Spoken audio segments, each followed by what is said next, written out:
Hello everyone, today I am presenting class 8 subject science chapter metals and non metals lesson plan।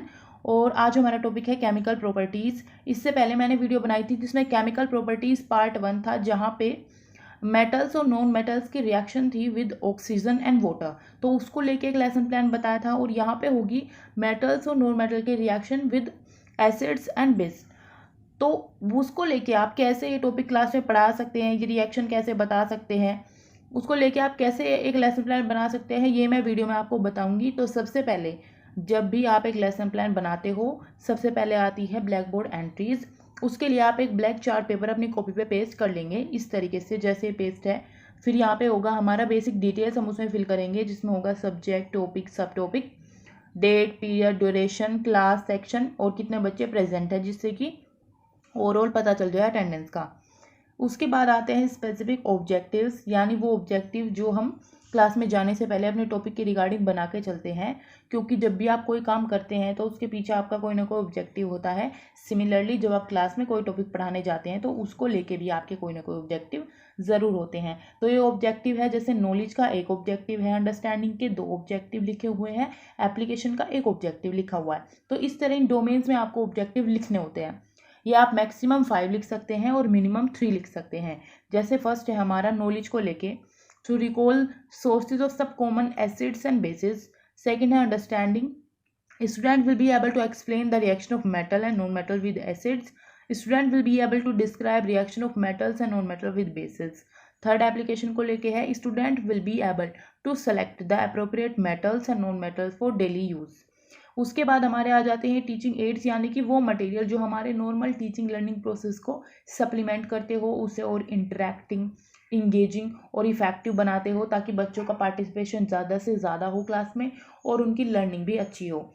तो उसके लिए आप यहाँ पे कौन से टीचिंग एड इस टॉपिक से रिलेटेड यूज़ कर सकते हैं। जैसे अगर आप ऑफलाइन ये क्लास ले रहे हैं तो ऑफलाइन में आप चार्ट पेपर मॉडल्स यूज़ कर सकते हैं, और ऑनलाइन है तो उसमें गूगल मीट से यूज़ करेंगे, वीडियोस दिखाएंगे, जैम बोर्ड इमेज दिखा की हेल्प से कुछ टाइप कर लिखना हो आपको बोर्ड पे, वो आप कर सकते हैं, और इमेजेस को ही दिखा सकते हैं। तो ये टीचिंग एड आप यूज़ करेंगे। फिर आता है टेस्टिंग प्रीवियस नॉलेज, तो बच्चों की प्रीवियस नॉलेज को एक तरीके से चेक करना। अब ये हम क्यों करते हैं, क्योंकि जब भी आप कोई टॉपिक पढ़ा रहे हैं तो उससे पहले आपको देखना होगा बच्चे का लेवल कितना है, कितनी उसकी अंडरस्टैंडिंग है प्रीवियस इसी टॉपिक से रिलेटेड, ताकि उसके लेवल को देखते हुए वहीं से हम अपने टॉपिक को इंट्रोड्यूस करें, उसकी जो प्रीवियस नॉलेज है उसको कनेक्ट करके उसकी नई नॉलेज को उसमें इम्पार्ट करें, उसकी लर्निंग हो। इसलिए हम प्रीवियस नॉलेज को टेस्ट करते हैं। तो यहाँ पे जैसे serial number, people teachers activity, students expected response, इस तरह करके एक टेबल आप बनाएंगे। पीपल टीचर एक्टिविटी में पीपल टीचर को एक क्वेश्चन पूछेंगे, और एक्सपेक्टेड रिस्पॉन्स में स्टूडेंट उसका एक्सपेक्टेड क्या आंसर दे सकते हैं वो आप लिखेंगे।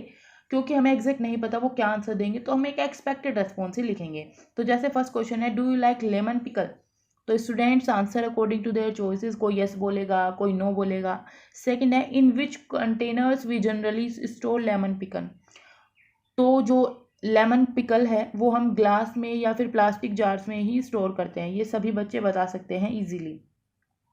ये तो जो हम एक्टिविटी कराएंगे उसका यहाँ पे लगा हुआ है, कोई वीडियो के थ्रू कोई एक्टिविटी दिखाए स्टूडेंट को, और फिर स्टूडेंट मतलब वो स्क्रीन यहाँ पे दिखाई हुई है, आप इसी तरह अपने लेसन प्लान में दिखाएंगे।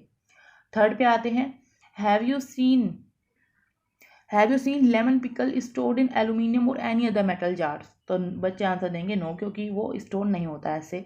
फोर्थ है, why we should not store lemon pickle in metal jars, तो अब इतना डीपली बच्चों ने नहीं पढ़ा है केमिकल प्रॉपर्टीज़ को अभी तक, तो यहाँ पे वो कोई एग्जैक्ट रेस्पॉन्स नहीं दे पाएंगे, उनके लिए क्वेश्चन प्रॉब्लमैटिक होगा। यहीं से हम अपने टॉपिक को इंट्रोड्यूस करेंगे। फिर आता है statement of the topic, we should not store lemon pickle in metal jars because as lemon contains acid, so it reacts with metal and spoils the pickle. So today we will discuss how metals and non-metal reacts with acids and bases. तो इसी से हम देखेंगे। तो यहाँ पे आता है प्रेजेंटेशन पार्ट, जिसमें एक टेबल बनेगी, सीरियल नंबर होगा, टीचिंग पॉइंट होगी, people teachers activity, students activity, teaching method and evaluation, ये सारी चीज़ें उसके अंदर होगी। ये एक तरीके से रियल टाइम प्लान होगा। तो जैसे फर्स्ट है हमारा teaching point, reaction with acids, तो उसके लिए इसको टीचर कैसे पढ़ाएंगे, तो pupil teacher will ask students to name some common acids and their sources. Pupil teacher will show a short video on how various metals reacts with acid and will ask student to share their observation and pupil teacher will write it on Jamboard so that every student can see. यहाँ पे next में जाएंगे, can see, and pupil teacher will also tell the fact that known metals do not react with acids. तो यहाँ पे students की क्या एक तरीके से एक्टिविटी होगी, तो some common acid and their sources, तो वो बता देंगे, lactic acid, curd, citric acid lemon और ऑरेंज है, एसिटिक एसिड का विनेगर है। इस तरीके से स्टूडेंट वीडियो को वॉच करेंगे और डिस्कस करेंगे। मेथड हमारे कौन से यूज़ होंगे, तो discussion method and demonstration method दोनों यूज़ होंगे यहाँ पे। एंड इवैल्यूएशन में आप क्या क्वेश्चन पूछ सकते हैं, what products are form on reaction of acid with metal, तो ये आप बता देंगे। आगे जाते हैं, तो जो एक्टिविटी थी उससे ऑब्जर्वेशन क्या क्या रहेंगे स्टूडेंट्स के। एक्टिविटी की पिक्चर मैंने आपको दिखाई थी, वो वीडियो प्रॉपर दिखाई जाती है। ऑब्जर्वेशन रहेंगे जैसे metal reacts with acid to give a salt and hydrogen gas, तो मेटल, डाइल्यूट एसिड, सोल्ट और हाइड्रोजन गैस, ये बच्चों को पता चलेगा। आगे बात करें तो the rate of formation of bubbles is the fastest in the case of magnesium and the reaction is most exothermic in this case, वो ऑब्जर्व करके स्टूडेंट बताएंगे। थर्ड आएगा, in the case of copper no bubbles were seen and the temperature also remain unchanged, this shows that copper does not react with dilute hydrochloric acid. तो ये रहे हमारे 3 observations. इसके बाद हमारा आ जाता है second teaching point, reaction with basis. Basis के साथ जब मेटल्स और नॉन मेटल रिएक्ट करते हैं तब क्या होता है, तो पीपल टीचर इसको कैसे पढ़ाएंगे। Pupil teacher will ask student to name some common bases, pupil teacher will explain how the metal react with basis with a chemical reaction on Jamboard. Pupil teacher will also explain how the non metal react with basis, तो ये सब आएगा। And student क्या करेंगे, basis के नाम बताएंगे जैसे सोडियम हाइड्रोक्साइड, कैल्शियम हाइड्रोक्साइड, ये सब। एंड जब वीडियो या फिर आप रिएक्शंस को दिखाएंगे जैम बोर्ड पे, तो student listen and watch the reactions. तो यहाँ पे मेथड हो जाएगा लेक्चर कम डिमॉन्स्ट्रेशन मेथड, कि आप लेक्चर भी दे रहे हैं साथ साथ में कुछ डिमॉन्स्ट्रेट भी कर रहे हैं। और क्वेश्चन यहाँ पे आप इवैल्यूएशन में डाल सकते हैं, what happens when metals react with basis, तो ये आ जाएगा। आगे कंटिन्यू करें तो इसके बाद हमारा आता है रिकैप्चुलेशन, यानी कि अभी तक जितना भी हमने पढ़ा है उसका एक रिकैप लेना, उसको समराइज करना। तो ये क्वेश्चन की फॉर्म में हो सकता है, या फिर आप शॉर्ट में समरी खुद भी लिख सकते हैं, या बच्चों से पूछ सकते हैं। तो क्वेश्चन में अच्छा रहता है, जैसे इस तरीके भी क्वेश्चन पूछ सकते हैं, थोड़े बड़े भी पूछ सकते हैं। फर्स्ट क्वेश्चन है, sudden burning of a gas produces pop sound, indicate the presence of which gas. तो आप ऑप्शन दे सकते हैं बच्चों को, जैसे nitrogen, carbon dioxide, hydrogen and oxygen. फिर सेकंड क्वेश्चन आप पूछेंगे, non metals react with acids to give hydrogen gas, ये ट्रू है या फॉल्स है, तो बच्चे ये भी बता देंगे। फिर थर्ड आप पूछेंगे, all metals react with acids at, तो ये फिल इन द ब्लैंक्स है, बच्चे इसको फिल करेंगे। तो इस तरीके से जब बच्चे आंसर देंगे तो पूरी क्लास को एक तरीके से वो मिल जाएगा कि हाँ आज हमने ये चीज़ें पढ़ी है, रिकैप भी मिल जाएगा, और जिसको कोई डाउट था वो भी यहाँ पे क्लियर हो जाएंगे। फिर आता है हमारा रिफ्लेक्शंस की क्या चीज़ें सही रही, जो हमने पढ़ाया अभी उसमें क्या चीज़ें सही रही। तो I was able to connect the topic with previous knowledge of student well enough, my communication was also improved in this class as I use both languages equally, Hindi and English, so the class went much better as I got good feedback by the student since on being evaluated their answered well. तो ये रहा हमारा what went well. And कुछ चीज़ें हैं जो work नहीं की, तो उसकी बात कर लेते हैं। तो वो है the introduction of the topic did not went as planned due to unexpected responses from the student, so transition from one question to another was not so smooth।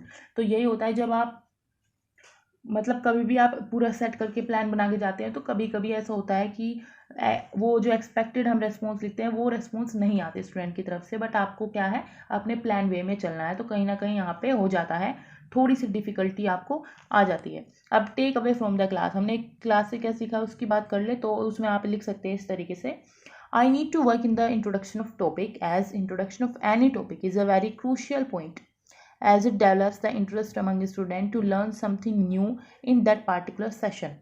Relating the subject with students' everyday activities and life has to gain their attention and make class joyful and enthusiastic। ये सब आएगा take away from the class में। उसके बाद बात करें तो वही क्वेश्चंस जो हम बात कर रहे थे वही चल रहे हैं हमें हमारे। ये यहाँ पे fourth question, bases are in test, acids turn blue litmus to, ये आप यहाँ पे क्वेश्चन वो डाल सकते हैं।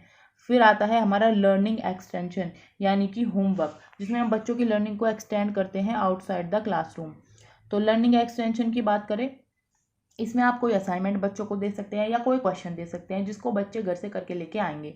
तो यहाँ पे एक क्वेश्चन की फॉर्म में है, उसमें उन्हें क्या करना है, फाइंड आउट करना है। Find out in which kind of containers acids are stored in the laboratories, go and see in the school laboratory but do not touch any container, just observe which material is use to store acid. तो ये रहा उनका एक तरीके से assignment की तरीके से वर्क दे दिया हमने, जिसमें बच्चों की लर्निंग एक्सटेंड होगी आउटसाइड द क्लासरूम। वो लैब में जाके ऑब्जर्व करेंगे, उनकी ऑब्जर्वेशन स्किल अच्छी होगी और वो एक्सप्लोर करेंगे चीज़ों को और उन्हें ये चीज़ें याद रहेंगी।